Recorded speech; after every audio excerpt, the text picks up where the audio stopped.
Hello everyone, welcome to Bodhnik academy. आज का हमारा टॉपिक है भारतीय संविधान के मूल अधिकार। इससे पहले जो हमारा टॉपिक था वो था भारतीय संविधान के संवैधानिक विकास। ये हमारा दूसरा टॉपिक है। अगर हम मूल अधिकार की बात करें तो ये अमेरिका के संविधान से लिया गया है। और भाग 3 भारतीय संविधान का भाग 3, इसको भारतीय संविधान का मैग्ना कार्टा कहा जाता है। अगर हम मूल अधिकार की बात करें तो ये विश्व में कोई भी ऐसा देश नहीं जिसमें मूल अधिकारों के बारे में अधिक विस्तृत किया गया हो। भारतीय संविधान में मूल अधिकारों का बहुत ही विस्तृत अध्ययन या इनको पूरे जो विश्व के जितने भी देश हैं उनके देश के संविधानों को निचोड़ हमारे मूल अधिकार में शामिल है। अगर हम मूल अधिकार की बात करें तो इसमें समानता, सम्मान व राष्ट्रीय हित इनको समाहित किया गया है, को शामिल किया गया कि हमारे लिए समानता, सम्मान और राष्ट्रीय हित ये सर्वोपरि होना चाहिए।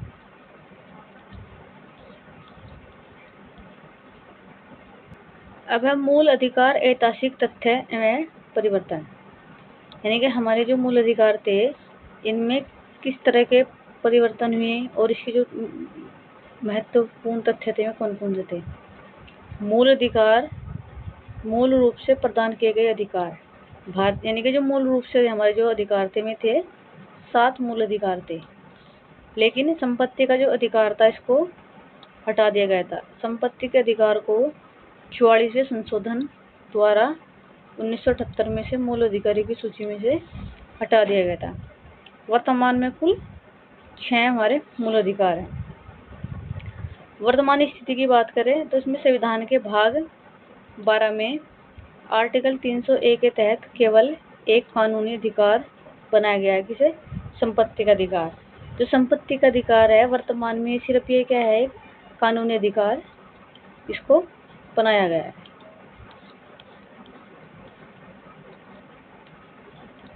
अब बात करें संशोधन, योग्यता व आपातकाल के नियम। यानी कि संविधान में कब कब संशोधन किए और आपातकाल के अगर देश में आपातकाल की स्थिति है तो उन्हें लागू कौन कौन से ऐसे अनुच्छेद है जिनको लागू किया जा सकता है और कौन कौन से जिनको लागू नहीं किया जा सकता। अब बात करें संसद की संशोधन शक्ति। संसद मूल अधिकारों में अनुच्छेद 368 के तहत संशोधन कर सकती है। यानी कि जो हमारी संसद है वह अनुच्छेद 368 के तहत हमारे मूल अधिकारों में संशोधन कर सकती है। शर्त है इसमें मूल ढांचे, बेसिक स्ट्रक्चर को कोई क्षति या हानि न पहुंचाए। यह व्यवस्था केशवानंद भारती केस 1973 के विवाद में की गई थी। केशवानंद भारती का एक केस हुआ था, उसमें व्यवस्था की गई थी कि मूल ढांचे के साथ कोई भी छेड़खानी नहीं करेगा। अब बात करें राष्ट्रीय आपातकाल में निलंबन। राष्ट्रीय आपातकाल अनुच्छेद 352 के तहत ये है। हमारा जो राष्ट्रीय आपातकाल की स्थिति है वो अनुच्छेद 352 के अंतर्गत आता है। राष्ट्रपति द्वारा मूल अधिकारों को निलंबित किया जा सकता है। यानी कि सिर्फ जो राष्ट्रपति है वही हमारे मूल अधिकारों को निलंबित कर सकता है अगर हमारे देश में राष्ट्रीय आपात की स्थिति हो। उन स्थिति या उन परिस्थिति के दौरान ही मूल अधिकारों को निलंबित किया जा सकता है। लेकिन अनुच्छेद हमारा 20 व 21 किसी भी स्थिति में इनको क्या है, निलंबित नहीं कर सकते। यानी कि हमारे जो अनुच्छेद 20 व 21 है ये आपातकाल में किसी भी स्थिति में इनको निलंबित नहीं किया जा सकता है। 44वें संशोधन द्वारा इसमें ये बात कही गई थी।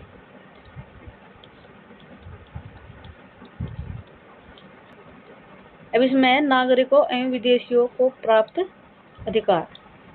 इसमें से कुछ अनुच्छेद ऐसे हैं जो भारतीय नागरिकों को प्राप्त हैं और कुछ ऐसे हैं जो विदेशियों और भारत दोनों को प्राप्त हैं। अनुच्छेद 15, 16, 19, 29 और 30 ये 5 विशिष्ट जो अधिकार हैं केवल भारत के नागरिकों को ही मिलते हैं, विदेशियों को नहीं मिलते हैं। 15, 16, 19, 29 और 30 ये केवल भारतीय नागरिकों को ही प्राप्त अधिकार है। इसके बाद अगर करें नागरिकों और विदेशी दोनों को जो प्राप्त हैं, यानी कि जो भारत के नागरिक हैं और जो विदेश के जितने भी हैं, इनमें उन्हें छोड़ा जाता है जो शत्रु देश के नागरिक हो। शत्रु देश एग्जाम्पल के तौर पर हमारा जो पाकिस्तान है, ये हमारा शत्रु देश ही माना जाता है। जैसे अनुच्छेद 14, 20, 21, 21A, 22, 23, 24, 25, 26, 27 और 28 ये अनुच्छेद है जो भारतीय नागरिक और विदेशियों दोनों को प्राप्त हैं। प्रारंभिक हम अनुच्छेद की बात करें तो ये अनुच्छेद 12 व 13 इसमें शामिल है जो हमारे शुरू के हैं। ऐसा जो हमारे अनुच्छेद टोटल है में अनुच्छेद हैं, इनकी बात करें ये हैं अनुच्छेद 12 से 35 तक है, हमारे जो मूल अधिकार है उनमें शामिल है। हमारा जो आर्टिकल है ये क्या कहता है, राज्य की परिभाषा की इसमें बात हुई है, डेफिनेशन ऑफ स्टेट। इसके अंतर्गत निम्न निकाय शामिल है, जैसे भारत की सरकार और संसद, राज्य की सरकारें और विधानमंडल, सभी स्थानीय संस्थाएं व अन्य प्राधिकार, ये हैं हमारे आर्टिकल 12 में शामिल। अगर बात करें हमारा जो आर्टिकल 13 है यानी अनुच्छेद 13, इसमें मूल अधिकारों से असंगत विधियां हैं। न्यायिक समीक्षा का मुख्य आधार इसमें बताया गया है। इसमें क्या कहा गया है, कोई भी कानून जो मूल अधिकारों के प्रति असंगत अथवा अल्पीकरण करता हो वह न्यायपालिका द्वारा शून्य घोषित कर दिया जाएगा।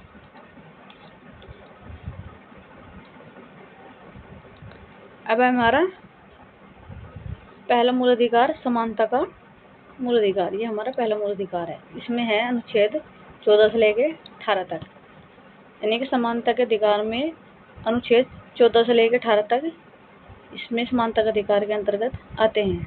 हमारा आर्टिकल 14 क्या कहता है, कानून के समक्ष समानता, विधि के समक्ष समानता का अधिकार। कानून के समक्ष समानता यानी कि कानून के लिए सभी व्यक्ति बराबर हैं।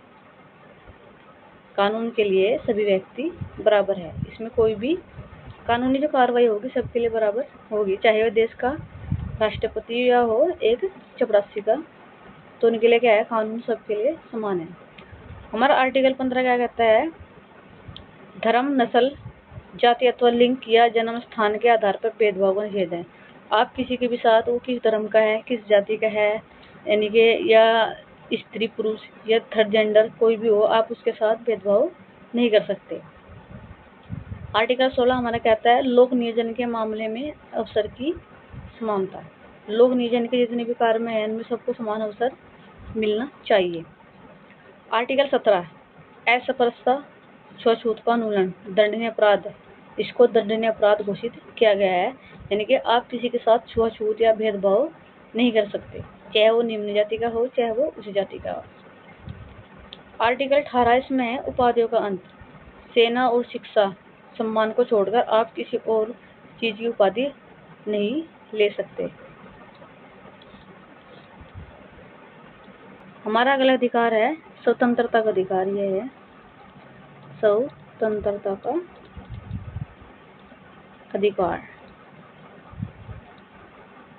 का अधिकार।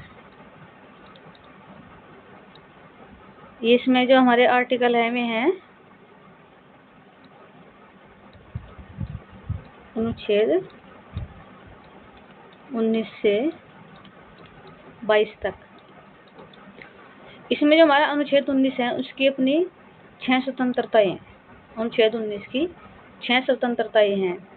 पहली है वाक अभिव्यक्ति, यानी कि अपनी बात को कहने की स्वतंत्रता, बोलने और विचार प्रकट करने की स्वतंत्रता। इसमें प्रेस की स्वतंत्रता भी वह आरटीआई भी शामिल है, यानी कोई भी व्यक्ति अपनी बात को कहने का हक रख सकता है, अपने विचार को कहने का या उसको दूसरों के सामने प्रस्तुत करने का हक रखता है। फिर है 19A शांतिपूर्ण सम्मेलन, यानी कि कोई भी व्यक्ति बिना हथियार के देश में कहीं भी सम्मेलन या सभा करने की स्वतंत्रता है, यानी कि आप कहीं पर भी स्वतंत्र रूप से कोई भी शांतिपूर्ण सम्मेलन कर सकते हो। फिर है 19AC संघ सहकारी समिति, कोई भी संघ या सहकारी समिति बनने की आज़ादी, यानी कि आप कोई भी संघ या सहकारी समिति बना सकते हैं, कोई चाहे आप किसी भी जाति धर्म के हो। फिर है 19 AD आबाद संरचना, भारत के संपूर्ण राज्य क्षेत्र में बिना किसी बाधा के आबाद संरचना घूमने की स्वतंत्रता, यानी कि आप भारत के संपूर्ण राज्य क्षेत्र में कहीं भी आप घूम सकते हो, इसके लिए आप स्वतंत्र हो। फिर 19 AE निवास या बस जाने की स्वतंत्रता, भारत संघ के किसी भी भूभाग में निवास करने और बस जाने का अधिकार है, यानी कि भारत के जितने भी राज्य हैं आप इसके भारत के किसी भी कोने में जाकर अस्थायी रूप से रह सकते थे। पहले ये जो था, ये जो हमारा जम्मू कश्मीर था उस राज्य में शामिल नहीं था, लेकिन जब से धारा 370 को जम्मू कश्मीर में से हटाया गया था उसके बाद जो जम्मू कश्मीर में 2 केंद्र शासित राज्य बन गए थे, एक लद्दाख है और दूसरा जम्मू कश्मीर। तो वे हैं भारत के हिस्से हैं, आप वहाँ भी आप कहीं पर जाकर घूम सकते हैं या रह सकते हैं। हमारा अगला है 19 AG व्यवसाय व्यापार, कोई भी सम्मानजनक आजीविका वर्ती व्यापार व्यवसाय या कारोबार करने की पूर्ण स्वतंत्रता इस अनुच्छेद के अंतर्गत प्राप्त है। अभी मैंने जो अनुच्छेद 19 के बारे में बताया गया है, ये स्वतंत्रता अधिकार आर्टिकल 20 से 22 नहीं, ये 19 से 22 तक है, इससे संबंधित है। इसमें पॉइंट ये पहले स्लाइड आ गई थी। फिर है आर्टिकल हमारा 19 तो हो गया कंप्लीट, अब हमारा है आर्टिकल 20 दोष सिद्ध से संरक्षण। इसमें मुख्य रूप से कार्योत्तर विधियों से संरक्षण, दोहरे दंड से मुक्ति तथा आत्म असभ्यता समय के विरुद्ध गवाही का निषेध शामिल है। आर्टिकल 20 दोष सिद्धि का संरक्षण, यानी कि हम अपने आत्म नियंत्रण के लिए खुद की गवाही अपने विरुद्ध दे सकते हैं। फिर हमारा आर्टिकल 21 जीवन व दैहिक स्वतंत्रता, जीवन तथा व्यक्तिगत स्वतंत्रता का संरक्षण, इसी के व्यापक दायरे में निजता का अधिकार भी शामिल है, और इसमें विवाह भी इसी में शामिल है। हमारा विवाह है वो जीवन में देख सकता है कि कोई भी व्यक्ति विवाह या अपना जीवन अपने तरीके से जीने के लिए स्वतंत्र है, कोई किसी को प्रेशर नहीं कर सकता कि आप इस तरह से जीवन जियो। इस तरह कोई भी व्यक्ति अपना जीवन अपने तरीके से पूर्ण तरीके से स्वतंत्रता है कि वो अपने जीवन को कैसे जीना चाहे। अब हमें आर्टिकल 21 है शिक्षा का अधिकार, ये 6 से 14 वर्ष की आयु के बच्चों के लिए अनिवार्य मुफ्त शिक्षा है। इसमें 66 संशोधन अधिनियम द्वारा ये जोड़ा गया था। ये 2002 में संशोधन हुआ था, ये 2002 में संशोधन हुआ था, 86वां संशोधन। फिर आर्टिकल 22 गिरफ्तारी से संरक्षण, कुछ मामलों में गिरफ्तारी अथवा निरुस्त हिरासत में संरक्षण दंडात्मक निवारक विरोधी इसी के अंग है। गिरफ्तारी में संरक्षण, इसमें आप किसी को तब तक गिरफ्तार नहीं कर सकते जब तक आपको उसके खिलाफ कोई भी सबूत ना मिला हो, इसलिए आप इसको गिरफ्तार नहीं कर सकते किसी भी व्यक्ति को।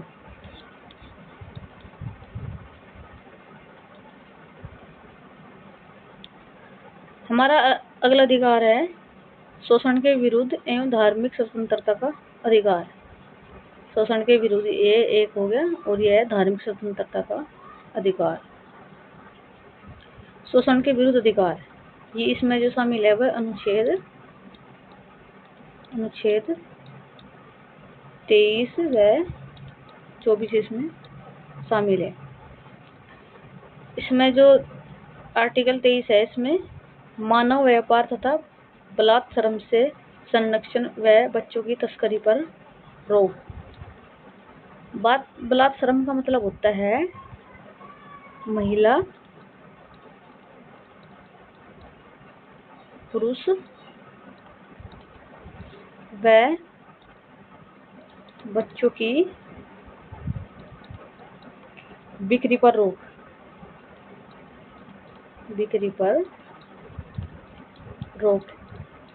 ये बलात्श्रम की श्रेणी में आता है, और बच्चों की तस्करी भी आप इसमें नहीं कर सकते।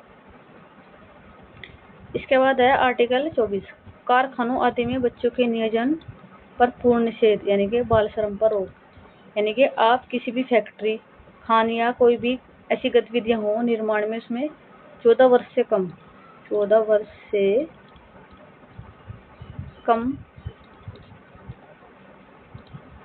बच्चों से काम नहीं करा सकते, कार्य नहीं करा सकते। यह एक दंडनीय अपराध है। अगला है हमारा धार्मिक स्वतंत्रता का अधिकार। यह आता है अनुच्छेद 25 से 28 तक।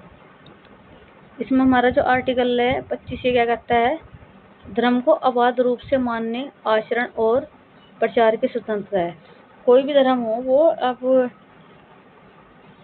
किसी भी तरह का प्रचार प्रसार कर सकता है, कोई भी धर्म हो। फिर है 26 क्या कहता है आर्टिकल हमारा, धार्मिक मामलों में प्रबंध की स्वतंत्रता। यानी कि इसमें आप अपने धर्म के बारे में कैसे भी इसको पूछ सकते हो और इसे किसी भी तरीके से अपने धर्म की जो त्योहार है उन्हें मना सकते हैं। आर्टिकल 27 है विशेष धर्म संवर्धन हेतु भुगतान से मुक्ति। यानी कि कोई भी व्यक्ति किसी भी धर्म से किसी भी तरह का कर नहीं ले सकता, ये एक तरीके से क्या है, प्रतिबंधित है। हमारा आर्टिकल 28 कहता है धार्मिक निर्देशों या उपासना में शामिल होने की स्वतंत्रता। यानी कि कोई भी व्यक्ति किसी भी धर्म के संबंधित जो त्योहार हो सकते हैं या फेस्टिवल हो सकते हैं उनमें शामिल हो सकता है, कोई किसी पर किसी भी तरीके का प्रतिबंध नहीं है। हमारा अगला मूल अधिकार है संस्कृति एवं शैक्षणिक अधिकार। आर्टिकल 29 से 31 में शामिल है। आर्टिकल 29 इसमें क्या कहते हैं, अल्पसंख्यक के हितों का संरक्षण। इसके तहत अल्पसंख्यक वर्गों को अपनी विशिष्ट भाषा, लिपि और संस्कृति को सुरक्षित रखने का पूर्ण अधिकार है।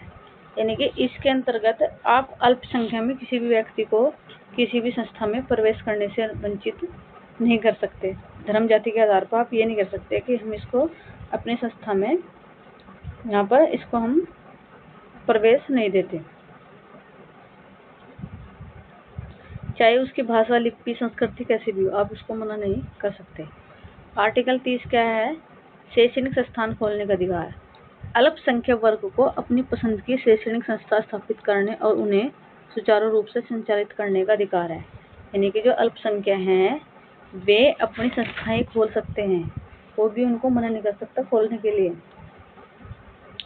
आर्टिकल 31 क्या आता है, उसमें संपत्ति का अनिवार्य अधिग्रहण। इस मूल अधिकार के द्वारा इस भाग में 44वें संशोधन द्वारा पुनः निरीक्षित कर दिया गया था। यानी कि उसको आर्टिकल 31 के द्वारा संपत्ति का जो अनिवार्य अधिग्रहण था उसको हटा दिया गया था। हमारा अगला मूल अधिकार है संवैधानिक उपचारों का अधिकार। यह अनुच्छेद 32 में है। इसे भारतीय संविधान की आत्मा कहा जाता है। भारतीय संविधान की इसको आत्मा कहा जाता है। भारतीय संविधान की आत्मा कहा जाता है। अगर हम इसकी संवैधानिक उपचार के अधिकारी की बात करें तो इसमें क्या है, किसी भी व्यक्ति के मूल अधिकारों का हनन होने पर नागरिकों को सीधे उच्चतम न्यायालय जाने का अधिकार है। कोर्ट द्वारा 5 प्रकार के रिट जारी की जाती है। यानी कि अगर किसी भी व्यक्ति के अगर मूल अधिकारी का हनन हो रहा तो सीधा सुप्रीम कोर्ट जा सकता है। कोई भी स्थानीय न्यायालय में जाने की जरूरत नहीं है, सीधा सुप्रीम कोर्ट में जा सकता है। इसमें कोर्ट द्वारा 5 प्रकार की रिट जारी की जाती है। पहला है बंदी प्रत्यक्षीकरण। इसका मतलब होता है प्रस्तुत करना। अवैध रूप से बंदी बनाए गए व्यक्ति को सशरीर न्यायालय के समक्ष प्रस्तुत किया जा सकता है। यानी कि अगर आप किसी को बंदी बनाओगे तो आप उसे सशरीर न्यायालय में प्रस्तुत कर सकते हो। फिर है परमादेश। इसका जो अर्थ है वह है आदेश देना। आदेश देना। यानी कि एक व्यवस्था है जिसमें सार्वजनिक अधिकारों या निकायों को उनके कानूनी कर्तव्यों को पूरा करने का अधिकार आदेश दे सकते हैं। यानी कि जितने भी जो भी व्यक्ति हैं, जैसे चाहे भारत का राष्ट्रपति हो या राज्यपाल हो, उच्चतम न्यायालय या मुख्य न्यायाधीश, इन्हें क्या है, हम कह सकते हैं कि आप अपना कार्य कर्तव्य का सही तरह से निर्वाह करें। फिर अगला हमारा है प्रतिषेध। इसका मतलब होता है प्रतिषेध का रोकना। इसका अर्थ है रोकना।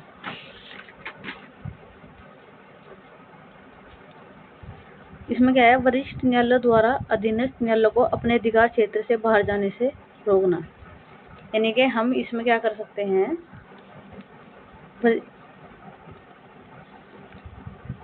वरिष्ठ न्यायालय द्वारा अधीनस्थ न्यायालय को अपने अधिकार क्षेत्र से बाहर जाने से रोकना। कि कोई भी वरिष्ठ न्यायालय द्वारा अधीनस्थ न्यायालय को अपने अधिकार क्षेत्र से बाहर जाने से हम इसमें रोक सकते हैं। अगला है हमारा उत्प्रेक्षण। इसका अर्थ होता है सूचना देना। सूचना देना। इसमें क्या है, निचली अदालत में लंबित मुकदमों के निर्माणों को समीक्षा हेतु वरिष्ठ न्यायालय से में मंगाना। यानी कि अगर कोई भी मुकदमा है जो काफी समय से जो छोटे न्यायालय होते हैं, जैसे अधीनस्थ न्यायालय, जिला न्यायालय, उनमें है, तो उन्हें हम वरिष्ठ जो न्यायालय में, जो बड़े न्यायालय, जो उच्चतम न्यायालय में हम या उच्च न्यायालय में हम इन्हें कह सकते हैं कि इन्हें आप उच्च न्यायालय में आगे रिट जारी कर सकते हैं, या इनका स्थानांतरण आप उच्च न्यायालय में कर सकते हैं। अगला है हमारा अधिकार परीक्षा। इसका मतलब होता है वारंट जारी करना। वारंट जारी करना। किसी व्यक्ति द्वारा अवैध रूप से सार्वजनिक पद ग्रहण करने की वैधता की जांच। अगर कोई व्यक्ति अवैध रूप से कोई पद ग्रहण करता है तो उसकी क्या है, जांच करनी चाहिए और पीड़ित व्यक्ति है जो उसे उसका अधिकार मिलना चाहिए।